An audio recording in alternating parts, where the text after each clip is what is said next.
బాబా తన భక్తులను పస్తులు ఉండనివ్వరు అనడానికి తార్కాణం.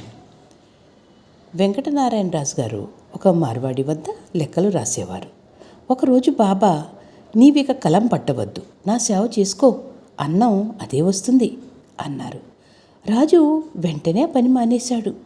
ఒకరోజు వారింట్లో బియ్యం లేవు.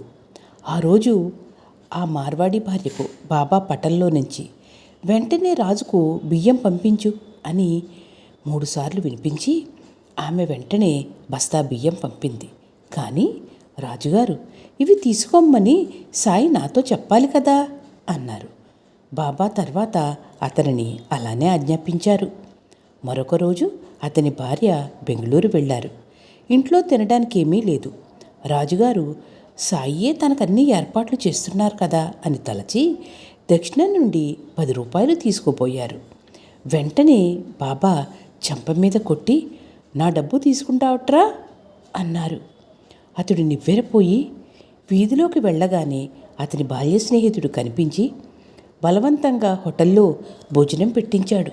తర్వాత ఆ మిత్రుడు ఆ రోజు ఊళ్ళోనే లేడని తెలిసింది. ఇదంతా బాబా లీల కాక మరేమిటి? నేను సాయి లీలలే కాకుండా నేను రాసిన కథలు, ఇతరులు రాసిన కథలు కూడా చదువుతాను. మీరు వినాలనుకుంటే డిస్క్రిప్షన్లో లింకు పెడతాను, వినండి.